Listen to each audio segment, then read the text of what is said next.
يا صباح الفل عليكم يا بنات، عاملين ايه؟ يا رب تكونوا بخير. كل سنه وانتم طيبين. النهارده كده بقى ايه، قلت انزل كده اجيب بقى اكل العيد. هنروح كده السوق كده بقى اوريكم كده الاجواء بتاعه السوق بقى بتاعتنا كده. وهنزل اشوف بقى ايه انا ناقصني ايه كده، ايه في قلب البيت يعني. انا كاتباه في ورقه عشان ما بص يعني بقى احسن. بصي انت لما تنزلي هتعينك هتروح هنا وتروح هنا، فانت هتيجي تبص هتلاقي جبت حاجات اصلا ملهاش لازمه عندك، او هي اصلا تكون موجوده عندك ومش هتستخدميها في حاجه. فافضل حاجه تكتبي اللي انت عايزاه في ورقه وتنزلي تشوفي انت عايزه ايه. انا طبعا بقى دخلت كده المطبخ وعملت جرد كده للحاجات اللي انا عندي والحاجات اللي هي ناقصاني ايه. كذلك برضو في التلاجة انا عارفه انا هنزل مثلا تكتبي مثلا انت هتعوزي اكل ايه الكام يوم بتوع العيد مثلا بتاعك، فانت بقى تكتبي مثلا الاكله واحتياجها ايه. فاحنا الاول كده نتوكل كده على الله ويلا بينا بقى ننزل كده نشوف السوق كده والاسعار ايه. هحاول اجيب لكم الاسعار على قد ما اقدر يعني. انا هنا كده خدت مواصله، ركبت توك توك كده عشان اروح السوق، لان السوق مش جنب مني على طول يعني، فباخد له مواصله كده بسيطه يعني عشان خاطر اوصل يعني للسوق.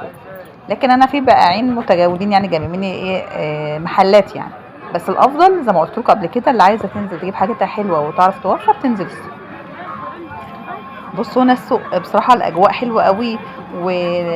وصلاه العيد حلوه قوي قوي مشغلين يعني. بصوا يعني انا بحب اسمع الحاجات دي. تعالوا كده بقى نشوف هنا كده الاسعار هنا ايه.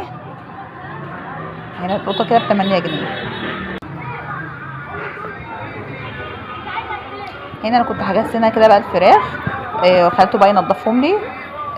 الحين بقى ايه لما اجيب الخضار اللي انا عايزاه.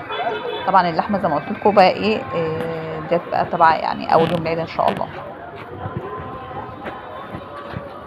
بصوا هنا الفرن كان عليه، بصوا زحمه موت. طبعا الكل ايه عليك عشان خاطر العيد والفرن هتقفل وكده، فالكل بيحجز عيش. انا هنا بقى ايه رحت انقي البصل ده. انا ما بكترش من البصل الاحمر قوي لان ايه ما بحبوش كتير يعني في اكلات ينفع تحط فيها بصل احمر وفي اكلات لا. انا بحب البصل الاحمر مثلا احطه في السلطه في بعض من الاكلات، لكن الافضل اللي انا بحبه هو البصل الابيض، فانا جبت من النوعين يعني. بس انا ما كترتش من البصل الاحمر. جبت هنا الليمون هنا كان بيقول الكيلو ب50 جنيه. فجبت نص، ما كترتش برضه عشان ما يبص عندي في درج التلاجة. فانا جبت بس كده نص كيلو الحين ايه اما اجي احتاج تاني يعني.